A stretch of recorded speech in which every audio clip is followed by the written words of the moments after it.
حدیث پاک کا مضمون ہے کہ جو کوئی شخص مجھ پر ایک بار درود پاک پڑھتا ہے اس پر اللہ تبارک و تعالیٰ کی طرف سے 10 رحمتیں نازل ہوتی ہیں۔ جو 10 بار درود پاک پڑھتا ہے اس پر 100 رحمتیں نازل ہوتی ہیں، اور جو 100 بار درود پاک پڑھے اس کی دونوں آنکھوں کے درمیان یہ لکھ دیا جاتا ہے کہ یہ بندہ دوزخ کی آگ اور نفاق سے بری ہے۔ 100 بار درود پاک میں کتنا وقت لگتا ہے؟ ہم 100 بار 200 بار اللہ توفیق دے تو 313 بار درود پاک پڑھ لیں تو انشاءاللہ برکتیں ہی برکتیں۔ آپ اپنے کام کاج کے دوران بھی، اپنی دکان پر بیٹھے ہیں، مارکیٹ جا رہے ہیں، آ رہے ہیں، موٹر سائیکل پر جا رہے ہیں، گاڑی میں جا رہے ہیں، بس میں جا رہے ہیں، جتنا وقت ہے فضول باتوں کی بجائے اگر درود پاک پڑھ لیا جائے تو انشاءاللہ بہت ساری برکتیں حاصل ہوں گی۔ آئیے مل کر محبت کے ساتھ بآواز بلند درود پاک پڑھ لیں۔ صلو علی الحبیب صلی اللہ تعالی علی محمد۔ میرے آقا مدینے والے مصطفیٰ صلی اللہ علیہ وسلم کو جو غذائیں پسند تھیں، نبی پاک جو کھانا پینا پسند فرمایا کرتے تھے، میں کچھ اس کا پہلے ذکر کرتا ہوں کہ پیارے آقا علیہ السلام جو کی موٹی موٹی روٹیاں اکثر غذا میں استعمال فرماتے، اور سالنوں میں گوشت، سرکہ، شہد، روغن زیتون اور کدو میرے آقا علیہ السلام کو خصوصیت کے ساتھ پسند تھا۔ گوشت میں اگر کدو پڑا ہوا ہوتا تو نبی پاک علیہ السلام اس میں سے کدو شریف کو تلاش کر کر کے کھایا کرتے تھے۔ آپ علیہ السلام نے کس کس جانور کا گوشت کھایا، یا وہ جو کتابوں میں ملتا ہے، آپ نے بکری کا، دمبے کا، بھیڑ کا، اونٹ کا، اسی طرح خرگوش، مرغ، بٹیر اور مچھلی کا گوشت کھایا۔ اسی طرح کھجور اور ستو بھی نبی پاک بکثرت تناول فرماتے تھے۔ تربوز کو کھجور کے ساتھ ملا کر، یا کھجور کو ککڑی کے ساتھ ملا کر، روٹی کے ساتھ بھی کھجور کبھی کبھی نبی پاک تناول فرمایا کرتے۔ انگور، انار وغیرہ پھل فروٹ بھی نبی پاک سے کھانا ثابت ہے۔ پینے میں، مشروب میں کیا پسند تھا؟ نبی پاک کو ٹھنڈا پانی بہت مرغوب تھا۔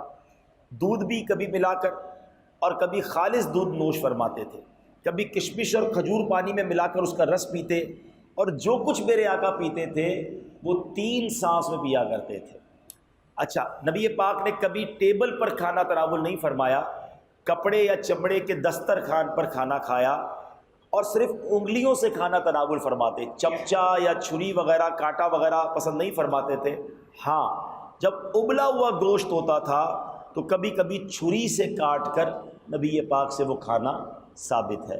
سبحان اللہ، آپ وہ کاروبار کرتے ہیں یا وہ چیز آپ فروخت کرتے ہیں کہ جس کو نبی پاک علیہ السلام سے کھانا بھی ثابت ہے، تو سبحان اللہ۔ اللہ پاک سے میری دعا ہے اللہ پاک آپ سب کے رزق حلال میں برکت عطا فرمائے، رزق حرام سے ہم سب کو محفوظ فرمائے۔ آج میں انشاءاللہ آپ کے سامنے 2 سے 3 حدیثیں بیان کرنے آیا ہوں۔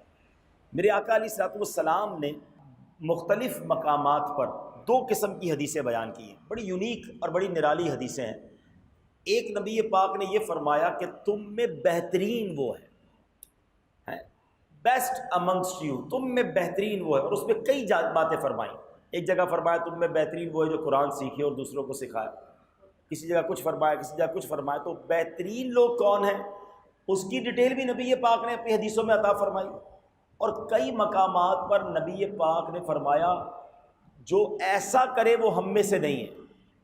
یعنی ایک طرف بہترین لوگ اور ایک طرف ان لوگوں کے بارے میں فرمایا وہ ہم میں سے نہیں۔ تو میں 2 حدیثیں انشاءاللہ بہترین لوگوں کے حوالے سے، 1 یا 2 حدیثیں، اور 1 یا 2 حدیثیں ان لوگوں کے بارے میں کہ جن کے بارے میں نبی پاک نے فرمایا وہ ہم میں سے نہیں۔ تو یہ 2 باتیں سمجھنا بہت ضروری ہے۔ ہمیں بہترین لوگوں میں بننا ہے، ہمیں ان لوگوں میں نہیں بننا جس کے بارے میں نبی پاک فرما رہے ہیں وہ ہم میں سے نہیں۔ ہم کہاں جائیں گے؟ اگر آقا علیہ السلام نے ہمیں اپنے آپ سے دور کر دیا تو پھر تو مارے جائیں گے نا۔ شفاعت کس سے لینی ہے؟ دامن میں کس کے چھپنا ہے؟ تو اب غور سے سنیے۔ تو اب بہترین لوگ کون ہیں؟ سبحان اللہ، رسول بے مثال بی بی آمنہ کے لال صلی اللہ تعالیٰ علیہ وسلم کا فرمان عالی شان ہے، آگاہ رہو، لوگوں میں بعض وہ ہیں جن کو دیر سے غصہ آتا ہے اور جلدی ختم ہو جاتا ہے۔ نبی پاک نے 3-4 کیٹیگریز بیان کی، غور سے سننا۔ پہلی کیا فرمایا؟ غصہ بڑی دیر سے آتا ہے، اور فرمایا جلدی ختم ہو جاتا ہے۔ بعض کو جلدی غصہ آتا ہے اور جلدی ختم ہو جاتا ہے، دوسری کیٹیگری ہو گئی۔ فرمایا سن لو، ان میں سے بعض کو جلدی غصہ آتا ہے، دیر سے اترتا ہے۔ سن لو، بہتر وہ ہے جن کو دیر سے غصہ آئے اور جلدی ختم ہو جائے، اور برے وہ ہیں جن کو جلدی غصہ آ جائے اور دیر سے زائل ہو، یعنی دیر سے ختم ہو۔ تو بہترین کون ہے؟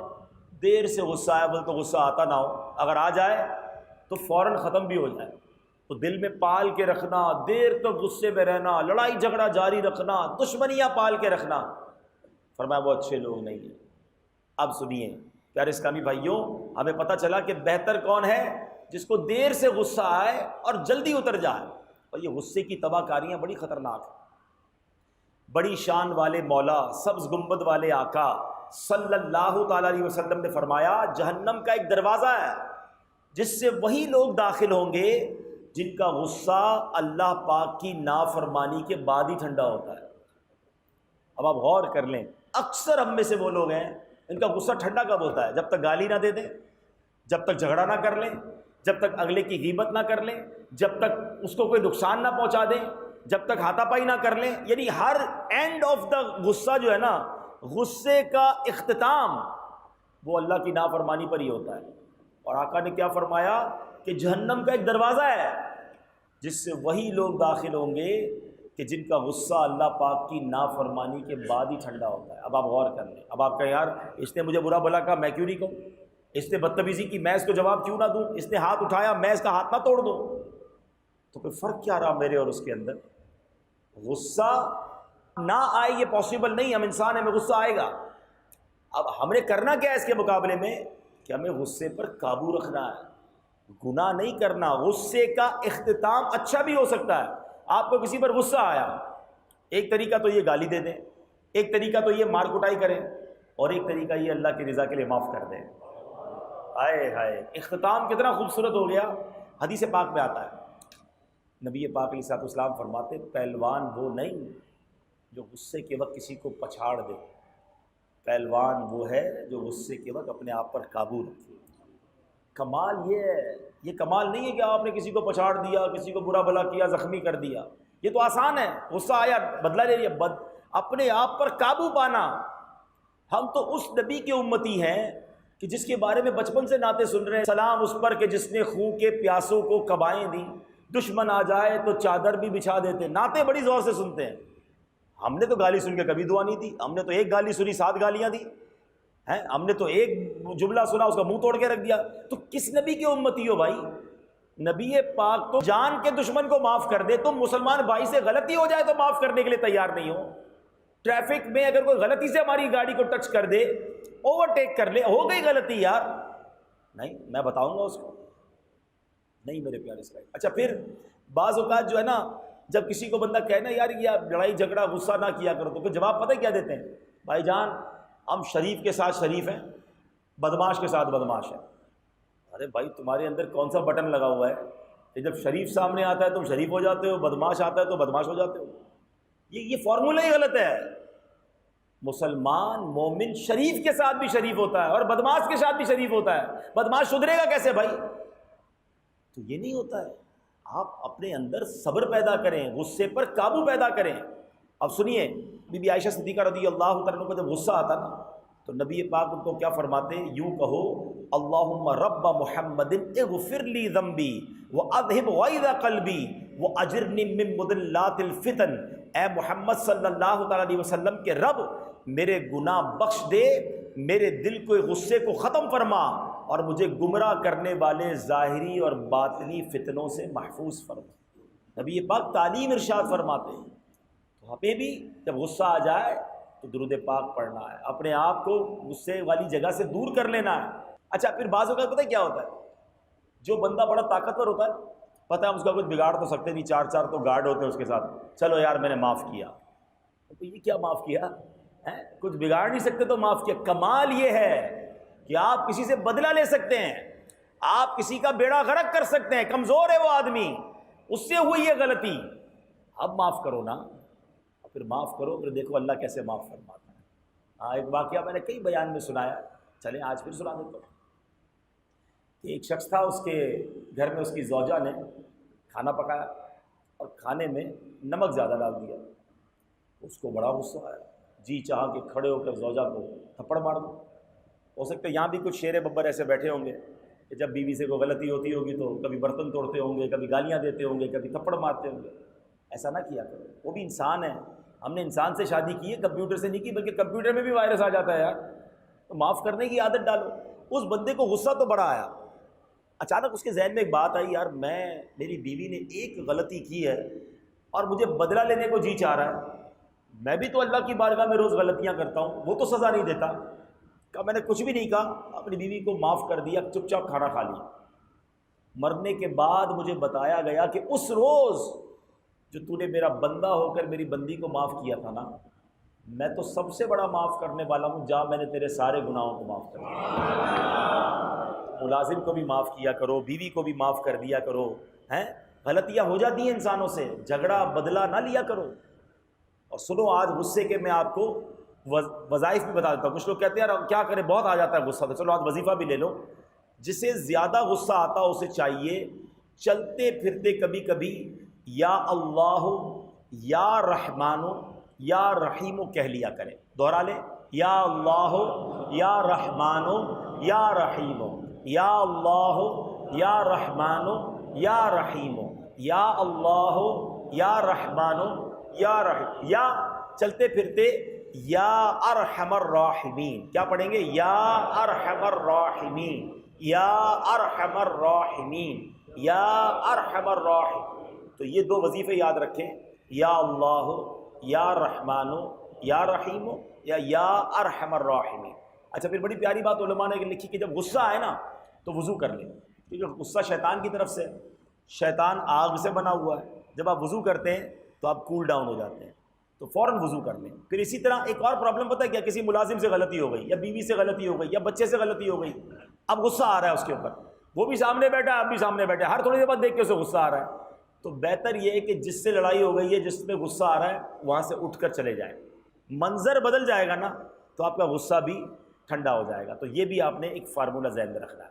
ایک دوسری حدیث، بہترین لوگوں کی بات ہو رہی ہے، نبی پاک علیہ الصلوۃ والسلام فرماتے ہیں اِنَّ خِيَارَ النَّاسِ احسنُهُمْ قضاءً، بہترین شخص وہ ہے جو قرض اچھی طرح ادا کرے۔ اب پرابلم یہ ہے کہ یہاں قرض لیتے وقت بندہ دوسرا ہوتا ہے، واپس لوٹاتے وقت بندہ ہی دوسرا ہو جاتا ہے۔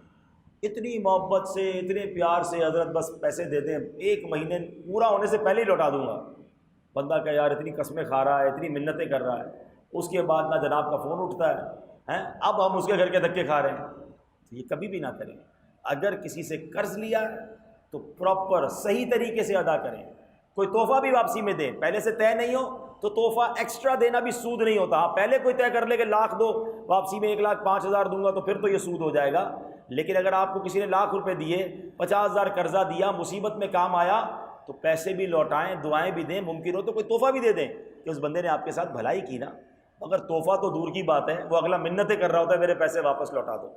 یہ شرعی مسئلہ یاد رکھیں کہ اگر کسی نے کسی سے قرض لیا اور اب وہ نہیں لوٹا رہا ہے، حالانکہ اس کے پاس رقم ہے یا اتنا گھر میں سامان ہے کہ بیچ کے دے سکتا ہے، تو جب تک نہیں لوٹائے گا ہر دن ہر وقت اس کو گناہ ملتا رہے گا، اس کی گناہوں کا میٹر جاری رہے گا۔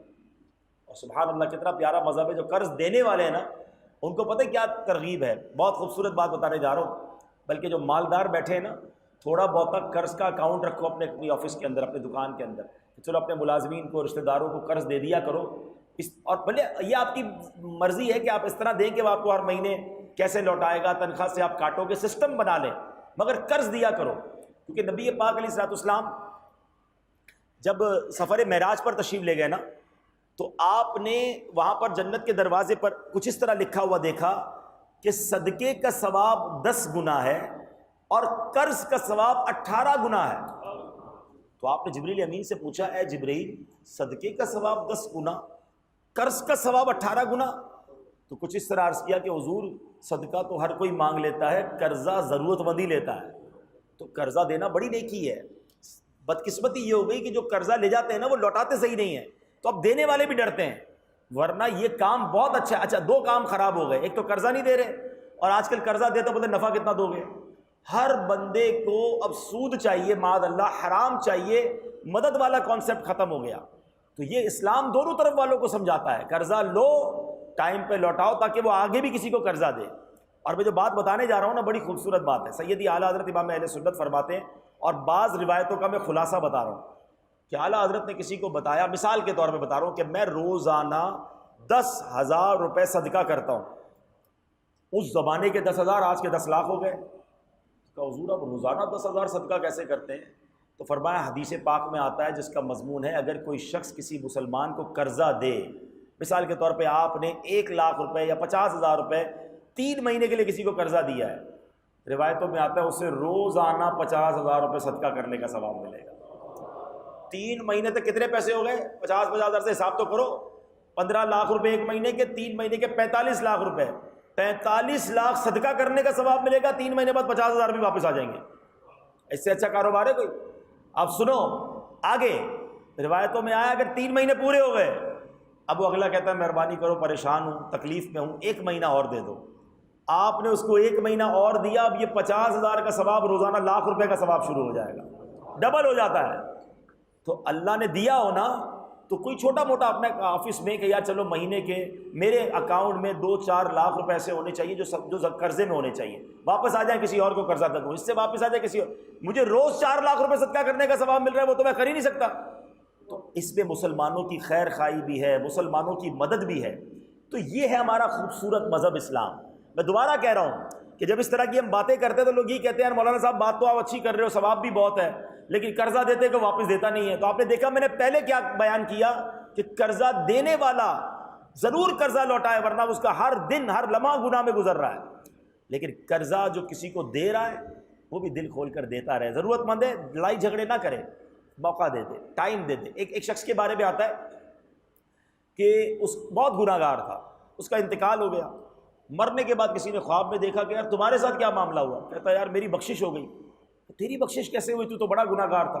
کہ واقعی گناہ تو بہت تھے، مگر ایک میری عادت تھی، میں لوگوں کو قرضہ دیتا تھا، ایک بندہ رکھا ہوا تھا کہ اس کو کہتا بھائی جا کے قرضہ وصول کرو، وہ جب وصول کرنے جاتا اس کو میں نے ایک انسٹرکشن دی ہوئی تھی، ایک تاکید کی تھی کہ اگر کوئی مجبور ہو نا، غریب ہو، تو اس کو ٹائم دے دینا، اگر وہ ٹائم مانگے نا تو تھوڑی رعایت کر دینا، زیادہ تکلیف میں ہو تو معاف کر دینا۔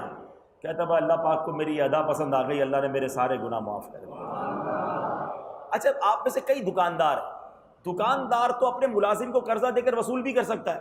بھائی اگر کسی ملازم کی تنخواہ 30,000 ہے، وہ کہتا ہے صاحب مجھے قرضہ دے دیں، مہینے کے 5,000 کٹواؤں گا، بندہ تو آپ کے پاس ہی ہے نا، تنخواہ بھی آپ نے دینی، ہر مہینے کاٹ لو 5,000 روپے، لیکن روزانہ 50,000 دیں گے، روزانہ 50,000 کا ثواب ملے گا۔ تو یہ مسلمانوں کی خیر خواہی کا اور نیکی کمانے کا، اور آج کا دور آپ کے سامنے ہے، لوگ کتنی پریشانی میں ہیں، تو اگر کسی کی مدد کرنی ہو تو انشاءاللہ اس کا بہت اجر ہے۔ بہرحال میں نے یہ جو قرضے والی بات ہو رہی ہے نا، اچھا پھر اس میں اگر آپ کسی سے قرضہ لے رہے ہیں، نیت کیا ہے؟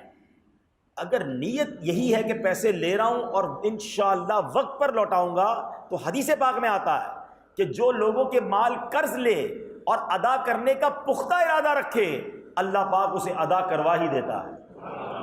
اور مجھے اپنے والد صاحب کا ایک جملہ یاد ہے، بڑوں کی بڑی باتیں ہوتی ہیں، وہ فرماتے تھے بیٹا ہمیشہ قرض لو تو دینے کی نیت کرنا، اللہ فرشتے مدد کے لیے بھیجے گا۔ اور واقعی ہم نے دیکھا کہ لوگ اگر نیت سچی ہو اللہ قرضہ اتروا دیتا ہے۔ اور حدیث پاک کا اگلا جملہ ہے، اور جو ان کے برباد کرنے کا ارادہ کرتا ہے اللہ پاک اس پر بربادی ڈال دیتا ہے۔ کچھ لوگ ہوتے ہیں پیسے لیتے ہوئے نیت یہ ہوتی ہے دینے میں نہیں ہے۔ اچھا یہ اتنے سارے بزرگ بیٹھے ہیں، پوچھ لو ان سے، جس نے بھی آج تک کسی کے مال کھایا ہے نا، کھانے والا برباد ہوا ہے، جس کا کھایا اللہ نے اس کو کہیں اور سے دے دیا ہے، وہ پہلے سے بھی خوشحال ہو گیا ہے۔ ایسا ہے نا، جس نے کھایا وہ سمجھتا ہے میں نے اس کے پیسے، وہ اپنے ہی بربادی کر رہا ہے، اس کی نہیں کر رہا۔ جس کا نقصان ہوتا ہے اللہ اس کو کہیں اور سے پورا کر دیتا ہے، مگر کھانے والا برباد ہو جاتا ہے۔ تو کبھی نیت یہ نہیں ہونی چاہیے کہ میں کسی کا مال رکھ لوں، اللہ ادھر رکھ لو گے، قیامت کو کیسے جواب دو گے؟ اچھا اب یہ جو قرضہ ادا ہو جاتا ہے نا، اس کا ایک بڑا خوبصورت واقعہ کتابوں میں لکھا کہ ہوا یہ کہ ایک شخص نے جو ہے وہ 1,000 دینار کسی سے قرضہ لیا۔ اس نے کہا بھائی قرضہ تو دوں گا، کوئی گواہ تو لاؤ، کوئی کفیل، کوئی ذمہ دار۔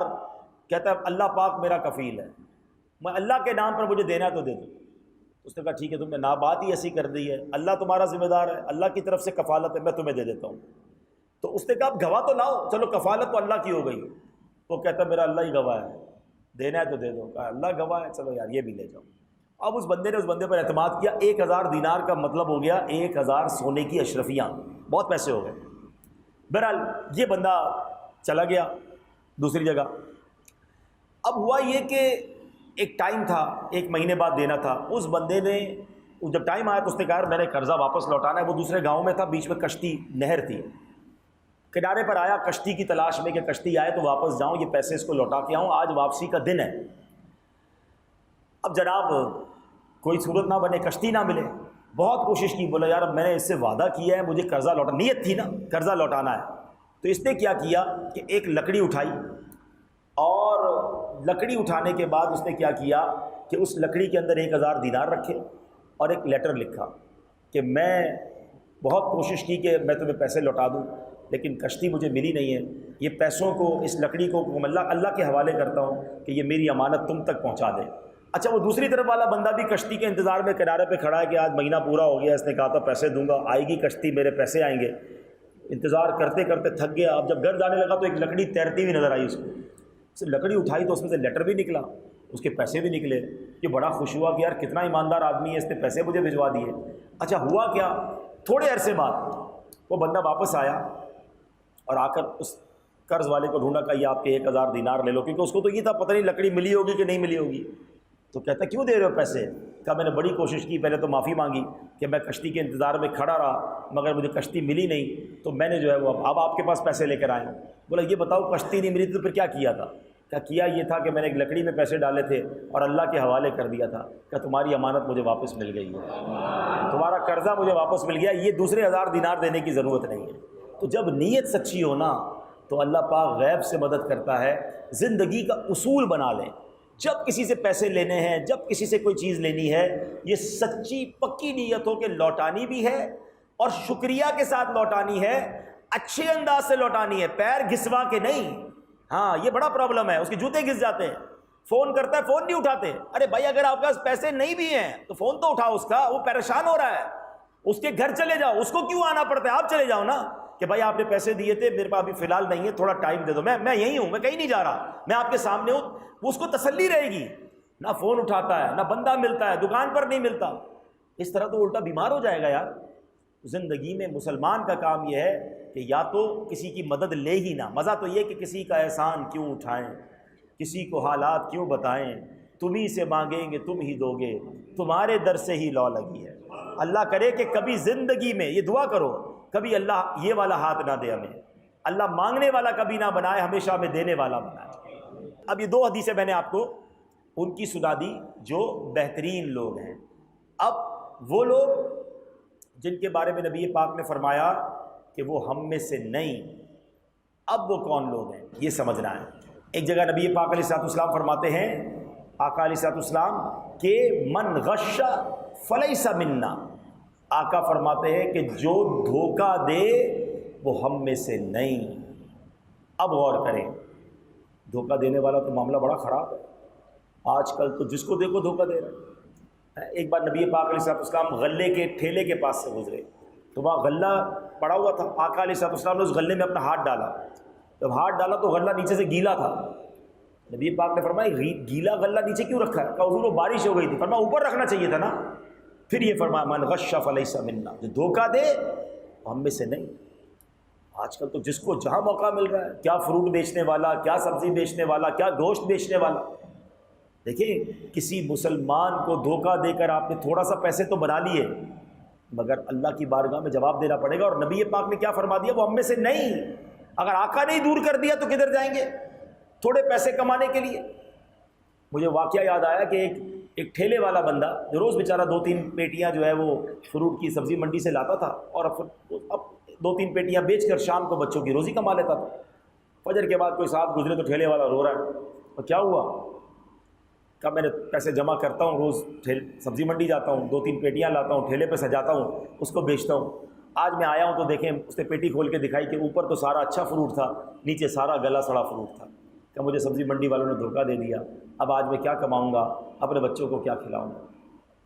یہ نہ کیا کرے۔ جو بھی کرتا ہے یہ دل سے ہائے نکلتی ہے، بد دعائیں نکلتی ہیں، اور یہ حرام۔ اور پھر ایک اور حدیث پاک ہے، میں جب یہ بیان کی تیاری کر رہا تھا تو میں تو حیران ہو گیا کہ گوشت والوں کے لیے الگ سے نبی پاک نے فرمایا، پیارے آقا علیہ الصلوۃ والسلام نے فرمایا، یا معشر القصابین لا تنفخوا فمن نفخ اللحم فلیس منا، گوشت کو پھونک کر موٹا نہ کرو، جس نے ایسا کیا وہ ہم میں سے نہیں۔ آقا نے فرمایا، یعنی اس زمانے میں بھی ہوتا تھا، کسی طرح گوشت موٹا ہو جائے، کسی طرح گوشت جو ہے وہ تازہ نظر آئے، کسی طرح جناب وہ کچھ نہ کچھ کر کے لوگ دے دیتے ہیں۔ ایسا نہ کریں میرے پیارے اسلامی بھائی۔ یہ دھوکہ دینا، بظاہر چند سکے تو ہمارے پاس آ جائیں گے، مگر کہیں ایسا نہ ہو کہ اللہ نہ کرے ہم یہ حرام روزی کے چکر میں مارے جائیں۔ میرے پیارے اسلامی بھائیو، اس میں بہت سارے انداز ہوتے ہیں کہ مثال کے طور پہ برف خانے کے نکالے ہوئے باسی گوشت کو تازہ کہہ کر فروخت کر دینا، ڈاڈے یعنی بوڑھے بیل یا بوڑھی بھینس یا بوڑھے بھینسے کے گوشت کو بچھیا کا گوشت کہہ کر بیچ دینا، ہڈی گائے یا بچڑے کی ران پر کسی اور بچھیا کے چھوٹے تھن لگا کر دھوکہ دے کر فروخت کرنا، جن ہڈیوں اور چھیچڑوں کو پھینک دینے کا رواج ہے ان کو دھوکے سے وزن میں چلا دینا، گوشت یا قیمے کو بغیر تولے صرف اندازے سے تول کر نام پر دینا، مثلا کسی نے آدھا پاؤ قیمہ مانگا تو مٹھی میں لے کر وزن کیے بغیر دے دینا۔ اچھا پتہ ہے بعض اوقات کیا لوگ کہتے ہیں، یہ شاید صرف گوشت فروش نہیں، باقی دکاندار، یار میں بے ایمانی نہیں کروں گا، وہ برابر والا دکاندار بیچ دے گا، سب لوگ کرتے ہیں، میں جھوٹ نہیں بولوں گا تو میرے پاس کون آئے گا؟ پھر تمہارا ایمان کدھر گیا؟ بتاؤ نا، روزی دینے والا کون ہے؟ زور سے بولیں، روزی دینے والا کون ہے؟ روزی میں برکت دینے والا کون ہے؟ اس روزی کے ذریعے صحت دینے والا کون ہے؟ تو پھر یہ دکانداروں کو کرنے دو نا جو کچھ بھی کر رہا ہے۔ میرا ایمان کدھر گیا؟ میں تو بچپن سے ایک چیز دیکھ رہا ہوں، اور آپ بھی دیکھ رہے ہوں گے، آپ کی گوشت مارکیٹ ہو، کپڑا مارکیٹ ہو، اناج مارکیٹ ہو، جو سچا سودا بیچتا ہے بے شک مہنگا بیچتا ہے، اس کے بعد رش لگا ہوا ہوتا ہے۔ یہ کوئی ضروری نہیں کہ چوری کر کے ہی پیسے کمائے جا سکتے ہیں، اگر سچا بیچو، وزن پورا ہو، چیز اچھی ہو، لوگ مہنگا دے کر لے کے جاتے ہیں کہ نہیں یار یہ ہمیشہ اچھی چیز بیچتا ہے۔ ہم اپنے ایمان کی کمزوری کی وجہ سے بے ایمانی کرتے ہیں، ہم ایمان کی کمزوری کی وجہ سے بعض اوقات غلط بیانی کرتے ہیں، ورنہ سچ بولنے والے کو آج بھی زیادہ پیسے ملتے ہیں اور وہ آج بھی اپنا سودا بیچتا ہے۔ ایک جملہ آج سن کے چلے جاؤ، آپ کے جو نصیب میں ہے وہ کوئی آپ سے چھین نہیں سکتا، اور جو نصیب میں نہیں وہ کوئی دے نہیں سکتا۔ آپ کچھ بھی کر لو، جتنا نصیب میں اتنا ہی ملنا ہے، مرضی ہے حرام کما لو یا حلال کما لو۔ تو کبھی بھی زندگی میں ہم نے دھوکہ نہیں دینا ہے۔ اور پھر دھوکہ تو ایسے ایسے کتابوں میں واقعات لکھے کہ ایک عورت کے بارے میں آتا ہے، امام جلال الدین رومی نے مثنوی شریف میں یہ واقعہ لکھا کہ ایک شخص آدھا سیر گوشت لایا اور بیوی کو دیا کہ پکاؤ میرے مہمان آنے والے۔ بیوی بڑی نخرے باز تھی، پہلے ہی بڑی لالچی تھی، شوہر کے ساتھ اس کو ویسی اس کی انڈرسٹینڈنگ نہیں تھی، شوہر بھی بیوی سے تنگ تھا اور بیوی بھی شوہر سے تنگ تھی۔ کہا آج اس کو سبق سکھاتی ہوں۔ اس نے خود ہی گوشت پکایا، مہمانوں کے آنے سے پہلے خود ہی کھا گئی۔ اب شوہر آیا کہ مہمان آ گئے، کھانا کدھر ہے؟ کہ کھانا تو بلی کھا گئی، گوشت جو ہے وہ بلی، گوشت آپ لائے تھے بلی آئی کھا گئی۔ شوہر نے بلی کو دیکھا کہ گوشت آدھا کلو تھا، میں پہلے بلی کا وزن کروں گا۔ اس نے بلی کو پکڑا اور بلی کا وزن کیا، اب بلی بھی آدھا کلو کی۔ بولا اگر گوشت بلی نے کھایا تو گوشت کدھر ہے، اور یہ گوشت ہے تو پھر بلی کدھر ہے؟ اب اس نے شوہر کو پتہ چلا کہ یہ بیوی دھوکے باز ہے۔ تو بہرحال دھوکہ کسی بھی صورت میں ہو یہ حرام، جہنم میں لے جانے والا کام۔ نبی پاک کی یہ حدیث یاد رکھنا، جو دھوکہ دے وہ ہم میں سے نہیں۔ ہمیں دھوکہ والا نہیں بننا ہے، ہمیں سچا بننا ہے۔ آپ بتا دیں گاہک کو کہ بھائی یہ گوشت میں یہ پرابلم ہے، یہ ایپ بتا کے بیچ دو نا۔ اچھا بعض اوقات گوشت تو بنا دیا، شاپنگ بیگ میں ڈالتے ڈالتے کوئی اور چیز ڈال دی، کوئی ایک ہڈی ایکسٹرا ڈال دی، تھوڑا سا وزن بڑھا لیا۔ یہ چند سکوں کے لیے کیوں کرتے ہو یار؟ یہ حرام ہے، یہ اچھی خاصی روزی کو آپ نے حرام کر لیا۔ یہ فروٹ والے، سبزی والے، اتنی محنت کرنا، سارا دن دکان پہ بیٹھنا اور رات آ کر حرام کو روزی بچوں کو کھلانا، کیا ضرورت ہے؟ اچھا پھر کئی لوگ ملتے ہیں نا، کہتے ہیں دعا قبول نہیں ہوتی، مسئلے حل نہیں ہوتے، بیماری ختم نہیں ہوتی۔ میں آج آپ کو ایک فارمولہ بتا دیتا ہوں۔ ایک بار حضرت موسیٰ علیہ نبینا علیہ الصلوۃ والسلام نے ایک شخص کو دیکھا جو بہت رو رہا تھا، یا اللہ یا اللہ یا اللہ۔ اچھا حضرت موسیٰ تو اللہ سے بات کرتے تھے، کلیم اللہ تھے نا، تو آپ نے اللہ کی بارگاہ میں عرض کی مولا اتنا رو رہا ہے، اس کی دعا قبول کر لیں۔ ارشاد ہوا اے موسیٰ یہ اتنا روئے کہ روتے روتے مر جائے، یہ اتنے ہاتھ اٹھائے کہ اس کے ہاتھ آسمان کو چھو جائیں. اے موسیٰ اس کی دعا قبول نہیں ہوگی. عرض کی مولا کیا وجہ ہے؟ ارشاد ہوا اے موسیٰ یہ جو کھاتا ہے وہ حرام، یہ جو پہنتا ہے وہ حرام. اب چیک کر لو ہم کیا کما رہے ہیں، ہم کیا کھا رہے ہیں، اپنے بچوں کو کیا کھلا رہے ہیں. اور ایک اور روایت سنو. ایک بار حضرت سیدنا سعد بن ابی وقاص رضی اللہ تعالیٰ عنہ نے نبی پاک سے بڑا پیارا سوال کیا. حضور میں مستجاب الدعوات بننا چاہتا ہوں. مستجاب الدعوات کس کو کہتے ہیں؟ کہ جو دعا کرے وہ دعا قبول ہو جائے. آپ سب بھی بننا چاہتے ہیں نا؟ اللہ اکبر. میرے آقا نے کوئی لمبی فہرست نہیں دی کہ اے سعد اتنے روزے رکھو، اتنی تلاوت کرو، اتنے سجدے کرو، پھر مستجاب الدعوات ہو جاؤ گے. نبی پاک نے فرمایا اے سعد اپنی غذا پاکیزہ کر لو تو مستجاب الدعوات ہو جاؤ گے. ہاں یہ جتنے مسئلے مسائل ہیں نا، پرابلم، بیماریاں، گھر میں ٹینشن، لڑائی جھگڑے، قرضے، سب سیٹ ہو جائیں گے. کیونکہ آپ حلال کماؤ گے آپ کی دعائیں قبول ہونے لگیں گی. جب دعائیں قبول ہونے لگیں گی تو مسئلے حل ہونا شروع ہوں گے. ہم اصل بات کو پکڑ ہی نہیں رہے. جھوٹ بول کر، دھوکہ دے کر، ڈنڈی مار کر جو کما رہا ہے اس کی نہ دعائیں قبول ہے نہ عبادتوں میں رونق ہے. پکی سچی نیت کر لے آج کے بعد فقط رزق حلال کمائیں گے انشاءاللہ. 1 روپیہ بھی حرام کا ہم اپنے قریب نہیں آنے دیں گے انشاءاللہ. اور پہلی حدیث یاد ہے نا کہ معاف کریں گے، غصے میں لڑائی نہیں کریں گے انشاءاللہ. اللہ پاک ہم سب کو عمل کرنے کی توفیق عطا فرمائے.